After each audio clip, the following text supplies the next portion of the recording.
In the lightweight division at UFC Vegas 77, you got Alexander Munoz taking on Carl Deaton. Early on here, UFC Vegas 77, early in the prelims, Munoz 6-2, Deaton 17-6. Both guys 33 years old. Munoz 1 inch taller at 5'8". He's got a 3-inch reach advantage. He's a switch stance fighter. I like that about him.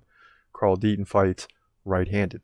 Now Munoz, in both guys, just a few UFC fights. He's landing 4 significant strikes per minute, 1 takedown on average per round. Carl Deaton hasn't been in the octagon really enough to really look at the stats there. Now Munoz, no takedown defense. He hasn't had to defend the takedowns. In 3 UFC fights, he's had 9 takedowns. So you'd think he'd be winning, right? Dana White's Contender Series, he won by decision, but he lost to Nasrat Haqparast by decision. That's a tough fight, but he did land a takedown on him. Lost to Luis Pena by split decision, had 4 takedowns in that one. Now Carl Deaton, on the other hand, 33% takedown defense. He lost to Joe Solecki by submission in the second round. So it's hard to really predict this one because both guys are losing to UFC fighters.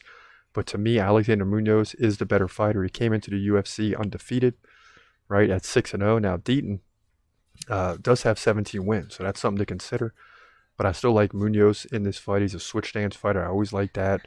He's landed 4 significant strikes per minute. He's landed a takedown on average per round, right?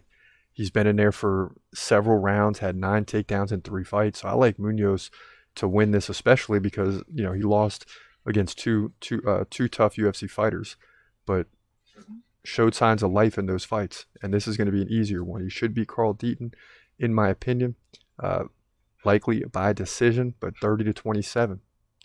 He'll move to 7-2, in my opinion, lightweight division, UFC Vegas 77.